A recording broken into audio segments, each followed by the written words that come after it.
Next day Yohan ഹോസ്പിറ്റലിലേക്ക് ചെക്കപ്പിന് വേണ്ടി വന്നിരിക്കുവാണ്. അവൻ മാത്രമല്ല ഇത്തവണ ഷിയോങ്ങും ഉണ്ട് കൂടെ. നീ കുറെ നേരമായോ വെയിറ്റ് ചെയ്യുന്നേ എന്ന് യോഹാൻ ചോദിക്കുന്നു. ഗാർഡിയന്റെ ജോലി അതാണ്, വെയിറ്റ് ചെയ്യല് എന്ന് ഷിയോങ് റിപ്ലൈ കൊടുക്കുന്നു. അവന്റെ ബാഗും ഷിയോങ്ങാണ് പിടിച്ചിട്ടുള്ളത്. ലിഫ്റ്റിൽ വരുന്ന സമയത്ത് മറ്റുള്ളവരിൽ നിന്നും യോഹാനെ പ്രൊട്ടക്ട് ചെയ്യാനും ഷിയോങ് ശ്രദ്ധിച്ചിട്ടുണ്ട്.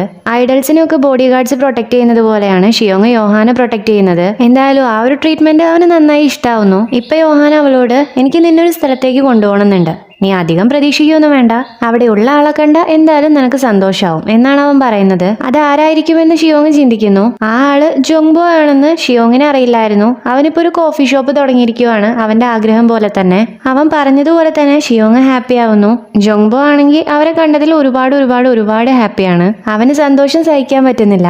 ഇപ്പൊ അവര് സംസാരിച്ചുകൊണ്ടിരിക്കുന്നു. ജോങ്ബോ യോഹാനോട് ഞാൻ ചേട്ടനോട് ഒരുപാട് കാലമായില്ലേ ഇങ്ങോട്ടേക്ക് വരാൻ പറയുന്നേ എന്ന് ചോദിക്കുന്നു. സോറിടാ എന്ന് യോഹാൻ റിപ്ലൈ കൊടുക്കുന്നു. ഏയ് സോറി ഒന്നും പറയണ്ട, ഞാൻ ന്യൂസിലൊക്കെ കണ്ടിട്ടുണ്ടായിരുന്നു, ചേട്ടൻ നല്ല ബിസിയാണെന്ന് എനിക്കറിയാം എന്ന് ജോങ്ബോ പറയുന്നു. ഷിയോങ് ഇപ്പൊ നിനക്ക് എങ്ങനെയുണ്ട്, ഹോസ്പിറ്റലിലേക്ക് പോവാറില്ലേ എന്ന് ചോദിക്കുന്നു.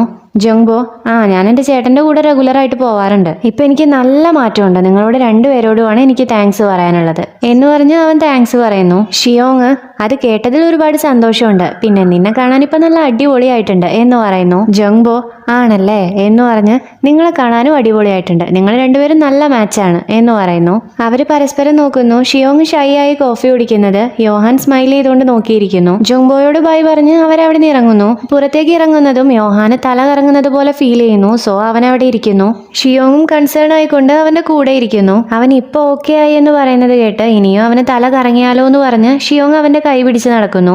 ഇപ്പൊ അവർ ഷോപ്പിങ്ങിന് വന്നിരിക്കുവാണ്. യോഹാന്റെ ആരോഗ്യം മെച്ചപ്പെടാൻ വേണ്ടിയിട്ടുള്ള സാധനങ്ങളാണ് ഷിയോങ് സെലക്ട് ചെയ്ത് വാങ്ങുന്നത്. സ്റ്റെറോയിഡ് ട്രീറ്റ്മെന്റ് ചെയ്യുന്ന സമയത്ത് ഇമ്മ്യൂണിറ്റി വീക്ക് ആവും, അതുകൊണ്ട് റെഗുലർ ആയിട്ട് ഫുഡ് കഴിക്കണം എന്ന് അവള് പറയുന്നു. എന്നാൽ അവൻ ഉത്തരം പറയുന്നില്ല. ആൻസർ പറ എന്ന് ഷിയോങ് വീണ്ടും പറയുന്നതും ഓക്കെ മാം എന്നവൻ ആൻസർ കൊടുക്കുന്നു. ഇവിടെ പോലീസ് ഓഫീസറും പ്രോസിക്യൂട്ടർ സണ്ണും സംസാരിക്കുവാണ്.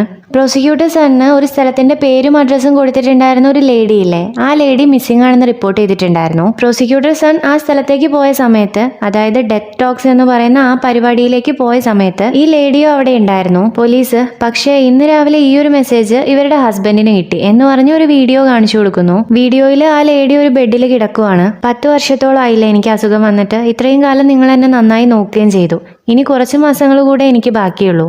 മരിക്കാൻ വേണ്ടി കാത്തിരിക്കുന്ന ഈ കുറച്ച് മാസങ്ങൾ കൂടെ വേദന സഹിക്കുന്നതിനെ കുറിച്ച് ആലോചിക്കുമ്പോൾ തന്നെ എനിക്ക് പേടിയാവുന്നു.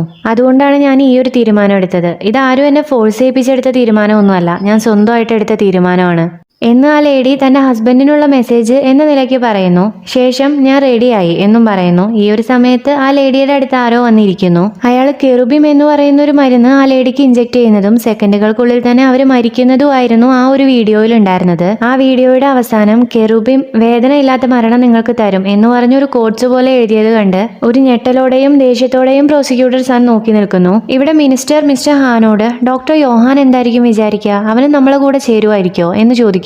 കെറുബിമിനെ കുറിച്ച് അവൻ എന്ത് ചിന്തിക്കുമെന്ന് എനിക്കറിയില്ല, അതുകൊണ്ട് ഇത് പെർഫെക്റ്റ് ആവുന്നത് വരെ അവനോട് പറയേണ്ടെന്നാണ് ഞാൻ വിചാരിക്കുന്നത് എന്ന് മിസ്റ്റർ ഹാൻ പറയുന്നു. അവന്റെ രോഗികളെ ചികിത്സിക്കാൻ വേണ്ടിയിട്ട് കെറുബിം ഹെൽപ്പ് ചെയ്യും എന്നുള്ള കാര്യത്തിൽ ഞാൻ കോൺഫിഡന്റ് ആണ് എന്ന് മിനിസ്റ്റർ പറയുന്നു. ഇവിടെ പ്രോസിക്യൂട്ടർ സൺ ഈ ഒരു വീഡിയോ കണ്ട് ദേഷ്യത്തിൽ നിൽക്കുവാണ്. ആ ലേഡി പ്രോസിക്യൂട്ടർ സണ്ണോട് പങ്കെടുക്കാൻ പറയുകയും അവർ പങ്കെടുക്കുകയും ചെയ്തിരുന്ന ഡെത്ത് ടോക്സും അവരെ പോലെയുള്ള മാറാരോഗികളെ സപ്പോർട്ട് ചെയ്യുന്നതിന് വേണ്ടിയുള്ള ഫൗണ്ടേഷനും എല്ലാം സിൻമു റീജന്റിന്റെ കീഴിലാണ് വരുന്നത്. മരുന്നും മെഡിക്കൽ എക്യുപ്മെന്റ്സും എല്ലാം ഉണ്ടാക്കുന്ന ഒരു ഫാർമസ്യൂട്ടിക്കൽ കമ്പനിയാണ് സിൻമു റീജന്റ്. അവരുടെ സ്റ്റോക്ക് പ്രൈസ് 20% വെച്ച് ഈ അടുത്ത് കൂടിയിട്ടുണ്ടെന്ന് പോലീസ് പറയുന്നു. പുതിയ മരുന്ന് റിലീസ് ആവാനുള്ള സാധ്യതയുണ്ടെങ്കിൽ ആ കമ്പനിയുടെ സ്റ്റോക്ക് പ്രൈസ് കൂടുന്നത് സാധാരണയാണ്. കെറുബിം എന്ന് പറയുന്ന ഈ മരുന്ന് റിലീസ് ആവാനുള്ള സാധ്യതയുണ്ടോ എന്ന് പോലീസ് ചോദിക്കുന്നു. യൂത്തനേഷ്യ ലീഗലൈസ് ചെയ്തിട്ടുണ്ടെങ്കിൽ ആ ഒരു മരുന്ന് മാർക്കറ്റിൽ റിലീസ് ചെയ്യുന്നതിന് കുഴപ്പമൊന്നും ഉണ്ടാവില്ല എന്ന് പ്രോസിക്യൂട്ടർ സൺ പറയുന്നു. ആർട്ട് ഗാലറിയിലേക്ക് പോകുന്നതിന് മുന്നേ പ്രോസിക്യൂട്ടർ സൺ വാങ്ങിയ പുസ്തകം മിനിസ്റ്ററിന്റേതായിരുന്നു. ആ പെയിന്റിംഗ് വരച്ച ആർട്ടിസ്റ്റിന്റെ പേരും മിനിസ്റ്ററുടേതിന് സമാനമായിട്ടുള്ള പേരാണ്. അതുകൊണ്ട് തന്നെ പ്രോസിക്യൂട്ടർ സൺ തന്റെ സംശയത്തിൽ മിനിസ്റ്ററെയും ഉൾപ്പെടുത്തിയിട്ടുണ്ട്. മിനിസ്റ്ററുമായിട്ട് ഈ കാര്യത്തിന് എന്തെങ്കിലും കണക്ഷൻ ഉണ്ടോ എന്ന് പ്രോസിക്യൂട്ടർ സൺ ചോദിക്കുന്നു. സമൂഹത്തിൽ ഉയർന്ന നിലയിൽ നിൽക്കുന്ന ഒരു പവർഫുൾ ആയിട്ടുള്ള ആളായതുകൊണ്ട് തന്നെ മിനിസ്റ്ററിന് ഈ കേസിൽ എന്തെങ്കിലും പങ്കുണ്ടോ എന്ന് കണ്ടുപിടിക്കാന്ന് പറയുന്നത് അത്ര ഈസിയുള്ള കാര്യമല്ല. അത് പറഞ്ഞുകൊണ്ട് പോലീസ് പ്രോസിക്യൂട്ടർ സൺ അന്ന് എഴുതി കൊടുത്ത വാക്കിന്റെ അർത്ഥം കെറുബിം എന്നാണ് എന്ന് പറയുന്നു. അത് ആ പെയിന്റിങ്ങിന്റെ ടൈറ്റിലും ആയിരുന്നു. ഇത് വീണ്ടും സംശയങ്ങൾക്ക് വഴിവെക്കുന്നു. ഇവിടെ ഷിയോങ് ഒരു ലോഡ് ഫുഡ് വാങ്ങിയിരിക്കുന്നത് കണ്ട് നീ എന്നെ തടിപ്പിക്കാൻ നോക്കുക അല്ലെ എന്ന് യോഹാൻ ചോദിക്കുന്നു. എന്നാ അത്രയും നല്ലത് എന്ന് ഷിയോങ് പറയുകയും ചെയ്യുന്നു. ഈ സമയത്ത് യോഹാന് വീണ്ടും ചെവിയിൽ സൗണ്ട് കേൾക്കുന്നു. ഷിയോങ് വേഗം തന്നെ അവനെ പിടിച്ചോണ്ട് വന്ന് അവന്റെ ടെമ്പറേച്ചർ നോക്കുന്നു. ടെമ്പറേച്ചർ നോർമൽ ആണ്. പിന്നീട് പൾസ് ചെക്ക് ചെയ്യുന്നു. യോഹാൻ അവളെ തന്നെ നോക്കുവാണ്. ഇപ്പൊ ഷിയോങ് ഇതെന്താ പൾസ് ഇത്ര കൂടുതൽ, നിനക്ക് തല ഇറങ്ങുന്നുണ്ടോ എന്ന് ചോദിക്കുന്നു. ഇല്ലല്ലോ, എനിക്ക് കുഴപ്പമൊന്നുമില്ല എന്ന് യോഹാൻ റിപ്ലൈ കൊടുക്കുന്നു. കൺസേൺ ആയിക്കൊണ്ട് ഷിയോങ് അവിടുന്ന് എഴുന്നേൽക്കാൻ നിൽക്കുന്നതും യോഹാൻ അവളെ പിടിച്ചിരുത്തുന്നു. എനിക്കിത് സ്ട്രേഞ്ച് ആയിട്ട് തോന്നുന്നുണ്ട്. എന്റെ ഹാർട്ട് നന്നായിട്ട് റേസ് ചെയ്യുന്നുണ്ട്, അതുകൊണ്ടാ പൾസ് കൂടുന്നത്. ഞാനല്ലാതെ ഇവിടെ വേറൊരാളും ഉണ്ടാവുന്നതിനെ കുറിച്ച് ഞാൻ ഇമാജിൻ ചെയ്തിട്ട് പോലുമില്ല. എന്റെ പേഷ്യൻസ് ഈ സ്ഥലം കണ്ടുപിടിക്കുന്നതിനെ കുറിച്ച് ഞാൻ ഒരു തവണ സ്വപ്നം കണ്ടിട്ടുണ്ടായിരുന്നു. നിനക്കും അസുഖമാണോ? നിനക്ക് വേദന അറിയില്ലേ? പിന്നെ അറിയുന്നത് പോലെ എന്തിനാ നീ അഭിനയിച്ചേ? വേദന എന്താണെന്ന് പോലും അറിയാത്ത നീ ചെയ്ത രോഗനിർണയമൊക്കെ ശരിയാണെന്ന് നിനക്ക് ഉറപ്പാണോ എന്നൊക്കെയാണ് അവർ എന്നോട് സ്വപ്നത്തിൽ ചോദിച്ചത് എന്ന് യോഹാൻ പറയുന്നത് കേട്ട് ഷിയോങ് നിനക്ക് വേദന എന്താണെന്ന് അറിയില്ലായിരിക്കാം, പക്ഷേ നീയും ഒരു പേഷ്യൻ്റ് ആണ്. അതുകൊണ്ട് തന്നെ നിന്റെ പേഷ്യൻസ് എത്ര സങ്കടത്തിലായിരിക്കും, ഫ്രസ്ട്രേറ്റഡ് ആയിരിക്കും, ഒറ്റപ്പെട്ടുകൊണ്ടായിരിക്കും എന്നൊക്കെ നിനക്ക് മറ്റാരെക്കാളും നന്നായി മനസ്സിലാവും. അതാണ് നിന്റെ പേഷ്യന്റിനും വേണ്ടത്. എവിടെയാണ് വേദന എടുക്കുന്നത് എന്ന് ചോദിക്കുന്ന ഒരാളെക്കാളും എത്രത്തോളം വേദന എടുക്കുന്നുണ്ട് എന്ന് ചോദിക്കുന്ന ഒരാളെയാണ് പേഷ്യൻസിന് ആവശ്യം എന്നവൾ കണ്ണു നിറഞ്ഞുകൊണ്ട് പറയുന്നു. ഈ ഒരു ഉത്തരം കേൾക്കുന്നതും യോഹാൻ സ്മൈൽ ചെയ്യുന്നു. ഇപ്പൊ കോളിംഗ് ബെൽ അടിക്കുന്ന സൗണ്ട് കേട്ട് ഷിയോങ് ഇങ്ങോട്ടാരെങ്കിലും വരാന്ന് പറഞ്ഞിട്ടുണ്ടായിരുന്നോ എന്ന് സംശയത്തോടെ ചോദിക്കുന്നു. ആര് വരാൻ എന്ന് യോഹാൻ ഉത്തരം കൊടുക്കുന്നു. ഒന്ന് ആലോചിച്ച് യോഹാനും ഷിയോങ്ങും അവിടുന്ന് ചാടി എഴുന്നേൽക്കുന്നു. ആരായാലും ഷിയോങ്ങിന് ഈ സമയത്ത് കണ്ട പ്രശ്നമാണ്. യോഹാൻ സ്ഥിരമായിട്ട് തന്റെ ബോഡി മോണിറ്റർ ചെയ്യുകയും ചാർട്ട് ചെയ്യുകയൊക്കെ ചെയ്യുന്ന ഒരു റൂമിലാണ് ഇപ്പൊ ഷിയോങ്ങിനെ ആരും കാണാതിരിക്കാൻ വേണ്ടിയിട്ട് അവനാക്കുന്നത്. വന്നവര് കോളിംഗ് ബെല്ല് അടിച്ചുകൊണ്ടേ ഇരിക്കുന്നുണ്ട്. അത് മറ്റാരുമല്ല യൂൻജൂനും ജൂണും കിംവോനും ആണ്. യോഹാൻ ഡോറ് തുറക്കുന്നതും അവന്മാര് പ്രൊഫസർ ഓക്കെ ആണോ, ഞങ്ങൾ വെറി ആയതുകൊണ്ടാ വന്ന് നോക്കിയേ, അങ്ങനെ ക്ഷണിക്കേണ്ട കാര്യമൊന്നുമില്ല, സ്വന്തം വീട് പോലെ സ്വയം അങ്ങ് കണ്ട് അവരകത്തേക്ക് കയറുന്നു. കഴിക്കാനുള്ള ഐറ്റംസ് വരെ വാങ്ങി വന്നത് കണ്ട് ഈ ക്നാപ്പന്മാർ ഇപ്പോഴൊന്നും പോവാൻ യാതൊരു ഉദ്ദേശവും ഇല്ലാന്ന് യോഹാന് മനസ്സിലാവുന്നു.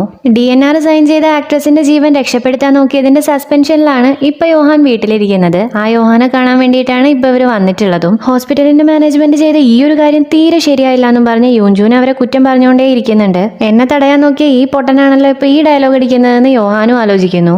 ജൂൺ ആണെങ്കിൽ ഷിയോങ്ങുള്ള റൂമിന്റെ മുന്നിൽ നിന്ന് പല രൂപത്തിലും പല കോലത്തിലും സെൽഫി എടുക്കുന്നത് കണ്ട് ഇവനെങ്ങാൻ ഇനി അതിന്റെ ഉള്ളിലേക്ക് കയറിപ്പോവോ എന്ന പേടിയാണ് യോഹാന്. വീണ്ടും യൂൻജൂൻ വളവളാന്ന് സംസാരിച്ചുകൊണ്ടിരിക്കുന്നതിന്റെ ഇടയിൽ ജൂൺ പോയി ഫ്രിഡ്ജ് തുറന്നു നോക്കുന്നു. ഒരു തുള്ളി സ്പേസ് പോലും ഒഴിവാക്കാതെ ഒത്തിരി ഫുഡ് ഐറ്റംസ് അതിന്റെ ഉള്ളിലുണ്ട്. ഇത് ഇഷ്ടം പോലെ ഫുഡ് ഉണ്ടല്ലോ, ഇത് കുറച്ച് ഞാനും കഴിച്ചോട്ടെ എന്ന് ജൂൺ ചോദിക്കുന്നു. ഷിയോങ് സ്നേഹത്തോടെ തനിക്ക് വേണ്ടി വാങ്ങി തന്ന ഫുഡാണെന്ന് യോഹാന് പറയാൻ പറ്റുമോ? കഴിക്കടാ, കഴിക്കേ, നീ നന്നായി കഴിക്കേ എന്ന് മാത്രം യോഹാൻ പറയുന്നു. ഇവരിപ്പോഴൊന്നും പോകത്തുമില്ല. ഷിയോങ്ങിന് അവിടുന്ന് എസ്കേപ്പ് ആവാനും പറ്റത്തില്ല എന്ന് തോന്നി യോഹാൻ നമുക്ക് പുറത്തു പോയിരിക്കാം എന്ന് പറഞ്ഞ് അവൻ ആദ്യം എഴുന്നേറ്റ് പോകുന്നു. എന്നല്ലേ ബാക്കിയുള്ളവര് പുറകെ വരത്തുള്ളൂ. അവന് പണിഷ്മെന്റ് കൊടുത്ത കാര്യത്തിൽ ഏറ്റവും കൂടുതൽ വിഷമം യൂൻജൂനാണ്. അവൻ അതിനെക്കുറിച്ച് തന്നെ സംസാരിച്ചുകൊണ്ടിരിക്കുന്നത് കണ്ട് യോഹാൻ ഞാൻ ഉറപ്പിച്ച് പറയുക, ഒരു ദിവസം നീ തെറ്റായ രോഗനിർണയം നടത്തുന്നത് ഞാൻ കണ്ടുപിടിക്കും എന്ന് പറഞ്ഞത് നിനക്ക് ഓർമ്മയുണ്ടോ എന്ന് യൂൻജൂനോട് ചോദിക്കുന്നു. ഞാൻ അത്ര റൂഡായിട്ടാണോ പറഞ്ഞത് എന്ന് ഒന്നും അറിയാത്ത പഞ്ചപാവത്തിനെ പോലെ യൂൻജൂൻ ചോദിക്കുന്നത് കേട്ട് യോഹാൻ ചിരിക്കുന്നു. ഇപ്പൊ അവര് 4 പേരും സംസാരിച്ചിരിക്കുന്നു. അവരുടെ കാര്യത്തിൽ തീരുമാനമാവുന്നതും യോഹാൻ പെട്ടെന്ന് തന്നെ ഷിയോങ്ങിനെ ആക്കിയ റൂമിലേക്ക് വരുന്നു. അവളെവിടെ ഇല്ല, പോയിട്ടുണ്ട്. പക്ഷെ കുറച്ച് സ്റ്റിക്കി നോട്ട്സ് എഴുതി ഒട്ടിച്ചു വെച്ചിട്ടുണ്ട്. നീ ഓരോ ദിവസവും ഒറ്റയ്ക്ക് ഇതെല്ലാം ചെയ്യേണ്ടത് ആലോചിച്ച് എനിക്ക് സങ്കടം വന്നു. ജീവിക്കാൻ വേണ്ടി ഒരു ദിവസം പോലും ഒഴിവാക്കാതെ എല്ലാ ദിവസവും ഇത് നീ ചെയ്യണം എന്ന് ആലോചിച്ചപ്പോ എനിക്ക് പേടിയോ ആയി. പക്ഷേ ജീവനോടെ ഇരിക്കുന്നതിലും എന്റെ കൂടെ ഉള്ളതിലും എനിക്ക് നിന്നോട് ഒരുപാട് നന്ദി പറയാനും ഉണ്ട് എന്നാണ് ഷിയോങ് ആ സ്റ്റിക്കി നോട്ട്സിൽ എഴുതിയിട്ടുണ്ടായിരുന്നത്. ഇത് വായിച്ച് യോഹാൻ കരയുന്നു. ആകെ ശോകത്തിൽ നടന്നു വരുന്ന ഷിയോങ്ങിന് താങ്ക്സ് എന്ന് പറഞ്ഞ് മെസ്സേജ് അയക്കാനും അവൻ മറക്കുന്നില്ല. തന്റെ അപ്പാർട്ട്മെന്റിൽ എത്തിയതിനു ശേഷം ഷിയോങ് മൂണ് കാണുന്നതും അതൊരു ഫോട്ടോ എടുത്ത് അച്ഛന് അയച്ചു കൊടുക്കുന്നു. നോട്ടിഫിക്കേഷൻ വന്നത് കണ്ട് അച്ഛന്റെ അടുത്തുണ്ടായിരുന്ന മീരെ അത് എടുത്തു നോക്കുന്നു. അച്ഛന് ഇഷ്ടം ഉണ്ടായിരുന്ന കാര്യങ്ങളും ഷിയോങ്ങിന്റെ ലൈഫിൽ നടക്കുന്ന അപ്ഡേറ്റ്സും അവൾ ഇതുപോലെ വിടാതെ മെസ്സേജ് അയച്ചിരിക്കുന്നത് മീരയെ കാണുന്നു.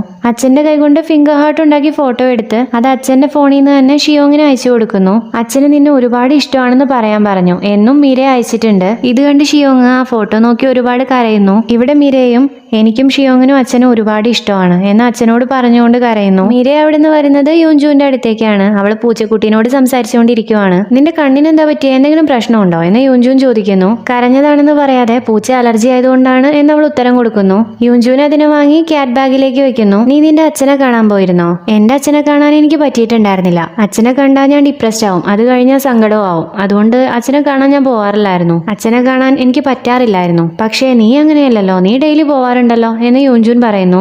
അതെങ്ങനെയാ നിനക്കറിയാ എന്ന് മീരയെ ചോദിക്കുന്നു. ഞാൻ കാണാറുണ്ട്, ഞാൻ എപ്പോഴും നിന്നെ നോക്കാറുണ്ട് എന്ന് യൂൻജൂൻ പറയുന്നു. നീ എന്തിനാ എന്നെ നോക്കുന്നേ എന്ന് മീരയെ ചോദിക്കുന്നു. യൂൻജൂൻ, നിന്നെ കാണാൻ ഭംഗിയുണ്ട്, ഞാൻ ഫേസ് അല്ല പറഞ്ഞത്, നിന്റെ ഹാർട്ട് നല്ല ഭംഗിയുണ്ട് എന്നവൻ പറയുന്നു. അതിനെതിരെ വാദിക്കാൻ മീരയും പോകുന്നില്ല. കൊള്ളാലോ, മൂണ് കാണാൻ നല്ല ഭംഗിയുണ്ടല്ലോ എന്ന് പറഞ്ഞ് യൂൻജൂൻ മീരയുടെ കൈ പിടിക്കുന്നു. രണ്ടുപേരും ആ മൂണിന്റെ ഭംഗി നോക്കി അവിടെ ഇരിക്കുന്നു. ഇവിടെ യോഹാൻ clevelandclinic.com എന്ന് പറഞ്ഞ ഒരു സൈറ്റിൽ കയറി നോക്കുന്നു. ഒരു പൊസിഷൻ അപ്ലൈ ചെയ്തുകൊണ്ട് അവൻ മെയിൽ അയക്കുവാണ്. സ്റ്റിറോയിഡ് ട്രീറ്റ്മെന്റ് തുടങ്ങിയതിനു ശേഷം ആദ്യത്തെ ചെക്കപ്പിന് വേണ്ടി പോയി വരുന്ന വഴി യോഹാൻ പ്രോസിക്യൂട്ടർ സന്നെ ആംബുലൻസിൽ കൊണ്ടുവരുന്നത് കാണുന്നു. അവൻ പെട്ടെന്ന് തന്നെ ഹോസ്പിറ്റലിലേക്ക് പോകുന്നു. അവനെ കാണിക്കുന്ന അതേ ഹോസ്പിറ്റലിൽ തന്നെയാണ് പ്രോസിക്യൂട്ടർ സന്നെയും കാണിക്കുന്നത്. പ്രോസിക്യൂട്ടർ സന്റെ വൈറ്റൽസ് ചെക്ക് ചെയ്യാൻ ഡോക്ടർ നഴ്സിനോട് പറയുന്ന സമയത്ത് യോഹാൻ പ്രോസിക്യൂട്ടർ സന്റെ മെഡിക്കൽ റെക്കോർഡ്സ് നോക്കുന്നു. ക്യാൻസർ ആണെന്നും ഫസ്റ്റ് റൗണ്ട് ട്രീറ്റ്മെന്റ് കഴിഞ്ഞിരിക്കുവാണെന്നും യോഹാൻ അതിൽ നിന്നും മനസ്സിലാക്കുന്നു. ഇയാൾ ആരാ എന്ന് ചോദിക്കുന്ന ഡോക്ടറോട് അതിനൊരു ഉത്തരം കൊടുക്കാതെ എന്ത് മരുന്നാണ് പ്രോസിക്യൂട്ടർ സണ്ണ് കൊടുക്കേണ്ടത് എന്നാണ് യോഹാൻ പറയുന്നത്. ആ ഡോക്ടർ കൺഫ്യൂസ്ഡ് ആയി റീസൺ ചോദിക്കുന്നു. അതിന്റെ ഉത്തരം ക്ലിയർ ആയിട്ട് യോഹാൻ പറഞ്ഞു കൊടുക്കുകയും ചെയ്യുന്നു. ആ ഡോക്ടർ പെട്ടെന്ന് തന്നെ പ്രോസിക്യൂട്ടർ സണ്ണ് ആ മെഡിസിൻ കൊടുക്കുന്നു. പ്രോസിക്യൂട്ടർ സൺ യോഹാൻ തന്നെ നോക്കുന്നതും അത് കഴിഞ്ഞ് അവിടുന്ന് പോകുന്നതും എല്ലാം ആ വേദനക്കിടയിലും ശ്രദ്ധിക്കുന്നുണ്ട്. യോഹാൻ താൻ വർക്ക് ചെയ്യുന്ന ഹോസ്പിറ്റലിലേക്കാണ് വന്നിരിക്കുന്നത്. പണിഷ്മെന്റ് കഴിഞ്ഞ് ജോലിക്ക് തിരിച്ചു വന്ന യോഹാന് ടീം മെമ്പേഴ്സ് നല്ല അടിപൊളി സ്വീകരണം തന്നെ കൊടുക്കുന്നു. അവൻ അവർക്ക് തിരിച്ച് അവന്റെ വക കോഫിയും കൊടുക്കുന്നുണ്ട്. ഇപ്പൊ ഗിസോക്കിനെ ഹോസ്പിറ്റലിലേക്ക് കൊണ്ടുവരുന്നു. അവൻ അൺകോൺഷ്യസ് ആണ്. യോഹാനെ കാണുന്നതും അവന്റെ അമ്മ മോനെ രക്ഷിക്കാൻ പറഞ്ഞുകൊണ്ട് കരയുന്നു. യോഹാൻ അവനെ ചെക്ക് ചെയ്ത് നോക്കുന്നു. ഈ സമയത്ത് അവന്റെ ബോഡിയിൽ ഒരു പാടുള്ളതായിട്ട് ഷിയോങ് കാണുന്നു. ഗിസോക്കിന്റെ കാര്യം സംസാരിക്കാൻ വേണ്ടിയിട്ട് ഇപ്പൊ അവര് മീറ്റിംഗ് അറേഞ്ച് ചെയ്യുന്നു. അടുത്ത സ്റ്റെപ്പ് എന്ത് ചെയ്യണമെന്ന് പറഞ്ഞു കൊടുക്കുമ്പോഴും അവന്റെ ടെൻഷനും ടേബിളിൽ കൈതട്ടി ചിന്തിച്ചുകൊണ്ടേ ഇരിക്കുന്നതും ഷിയോങ് ശ്രദ്ധിക്കുന്നുണ്ട്. ഇവിടെ പ്രോസിക്യൂട്ടേഴ്സ് ആണ് ഒരു ഫോറൻസിക് ഓഫീസറിന്റെ കൂടെയാണ്. ആ വീഡിയോ വിശദമായിട്ട് ചെക്ക് ചെയ്തുകൊണ്ടിരിക്കുവാണ്. ആ വീഡിയോയിൽ നിന്നും വെള്ള ഗൗൺ ഇട്ടിട്ടുള്ള ചെറുതായി വെട്ടിയ കറുത്ത മുടിയുള്ള സ്പെക്സ് ഒന്നും യൂസ് ചെയ്യാത്ത ഒരാളാണ് ആ ലേഡിക്ക് ഇഞ്ചക്ഷൻ എടുത്തിട്ടുള്ളത് എന്ന് മാത്രമാണ് ഇപ്പൊ അവർക്ക് ആ വീഡിയോയിൽ നിന്നും മനസ്സിലാവുന്നത്. ഇവിടെ ഗിസോക്കിന്റെ അവസ്ഥയിൽ മാറ്റമൊന്നുമില്ല, മരുന്നുകളൊന്നും ഏൽക്കുന്നില്ല. അതുകൊണ്ട് തന്നെ അവനെ വെന്റിലേറ്ററിലേക്ക് മാറ്റാൻ യോഹാൻ പറയുന്നു. ഗിസോക്കിന്റെ അമ്മയുടെ അടുത്തേക്ക് വന്ന യോഹാനും യൂൻജൂനും ഗിസോക്ക് എങ്ങോട്ടെങ്കിലും ട്രിപ്പിന് പോവുകയോ ഹോസ്പിറ്റലിൽ നിന്ന് പോയതിനു ശേഷം എന്തെങ്കിലും ലക്ഷണങ്ങൾ കാണിക്കുകയോ ചെയ്തിരുന്നോ എന്നൊക്കെ ചോദിക്കുന്നു. ഇല്ലാന്നാണ് അമ്മ പറയുന്നത്. അവൻ എന്ത് സംഭവിച്ചതാണെന്ന് യാതൊരു ഐഡിയയും ഇല്ല. അടി ഉണ്ടാക്കാൻ പോയിരുന്നോ എന്നൊന്നും അവർക്ക് അറിയത്തുമില്ല. ഷിയോങ്ങും മീരയും ഗിസോക്കിന്റെ ഫോൺ കൊണ്ടുവന്ന് അമ്മയോട് ലോക്ക് തുറന്നു തരാൻ പറയുന്നു. അതിൽ നിന്നും വല്ല ഐഡിയയും കിട്ടിയാലോ എന്നാണ് ഷിയോങ് പറയുന്നത്. ഗാലറിയിൽ നോക്കുമ്പോൾ അവൻ ജിമ്മിന് പോയിട്ടുണ്ടായിരുന്നു. ജിമ്മിൽ നിന്നാണ് അവൻ കുഴഞ്ഞു വീണതും ഹോസ്പിറ്റലിലേക്ക് കൊണ്ടുവരുന്നതും. ഗിസോക്കിന്റെ വെയിറ്റും ബോഡി ഫാറ്റും എല്ലാം ബിലോ ആവറേജ് ആണ്. മസിൽ വെക്കാൻ വേണ്ടിയിട്ടായിരിക്കുമോ ഇനി അവൻ ജിമ്മിൽ പോയിട്ടുണ്ടാവുക എന്ന് മീര ചോദിക്കുന്നു. അവരൊരു ഐഡിയയും കിട്ടാതെ ആലോചിച്ചുകൊണ്ടിരിക്കുന്ന സമയത്ത് കിംവോൻ സ്റ്റിറോയിഡ് ആയിരിക്കുമോ, മസിൽ വെക്കാൻ വേണ്ടിയിട്ട് ഇനി അവൻ സ്റ്റിറോയിഡ് യൂസ് ചെയ്തിട്ടുണ്ടാവോ, അത് കാരണം അവന്റെ പ്രതിരോധ ശേഷി കുറയാലോ എന്ന് കിംവോൻ പറയുന്നു. അത് രണ്ടും ഒരേ സ്റ്റിറോയിഡ് അല്ലടാ പൊട്ട എന്ന് ജൂനും യൂൻജൂനും പറയുന്നു.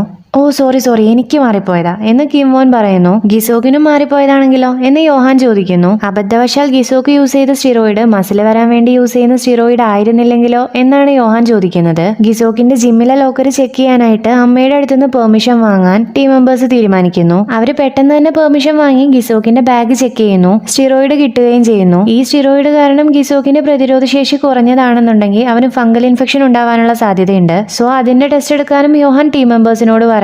ഇവിടെ പ്രോസിക്യൂട്ടർ സൺ യൂൻജോങ് പറഞ്ഞതനുസരിച്ച് CIPയെ കുറിച്ച് യോഹാൻ ചെയ്തിട്ടുണ്ടായിരുന്ന ഒരു ഇന്റർവ്യൂ ഇല്ലേ, അത് കണ്ടുകൊണ്ടിരിക്കുവാണ്. റിപ്പോർട്ടർ യൂൻജോങ്ങിനെ കണ്ട് സംസാരിച്ച കാര്യങ്ങളാണ് യൂൻജോങ് പ്രോസിക്യൂട്ടർ സണ്ണോട് പറഞ്ഞത്. യോഹാന്റെ കൂടെ ജയിലിലുണ്ടായിരുന്ന ഒരാളെ റിപ്പോർട്ടർ കണ്ടിട്ടുണ്ടായിരുന്നു. ആ ജയിൽ പുള്ളി യോഹാനെ കുറിച്ച് വിയേർഡായിട്ട് തോന്നിയ ഒരുപാട് കാര്യങ്ങൾ ഈ റിപ്പോർട്ടറോട് പറഞ്ഞിട്ടുണ്ടായിരുന്നു. യോഹാൻ അനസ്തേഷ്യ ഇല്ലാതെ മുറിവ് സ്റ്റിച്ച് ചെയ്തതും എല്ലാവരും വിയർത്തൊലിച്ച് പണിയെടുത്ത സമയത്ത് യാതൊരു പ്രശ്നങ്ങളും ഇല്ലാതെ യോഹാൻ തന്റെ പണി ചെയ്തുകൊണ്ടിരുന്നതും എല്ലാം തന്നെ ഈ ജയിൽ പുള്ളി റിപ്പോർട്ടറോട് പറഞ്ഞിട്ടുണ്ടായിരുന്നു.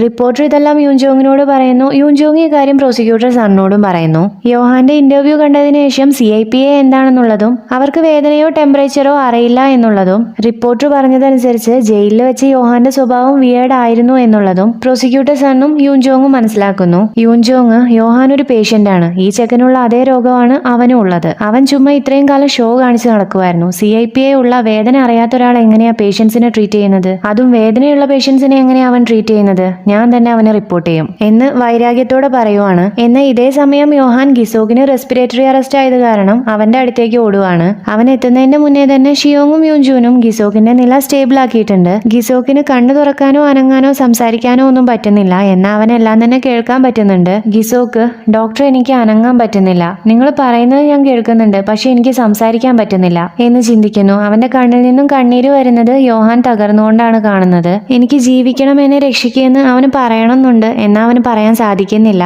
യോഹാൻ അവന്റെ കണ്ണീര് തുടച്ചു കൊടുക്കുന്നു. യോഹാന്റെ കണ്ണ് നിറയുന്നു. ഇതോടുകൂടി എപ്പിസോഡ് എടുത്തിരുന്നു. അപ്പോൾ വീഡിയോ ഇഷ്ടപ്പെട്ടെങ്കിൽ ലൈക്ക് ചെയ്യുക, കമന്റ് ചെയ്യുക, സബ്സ്ക്രൈബ് ചെയ്യുക.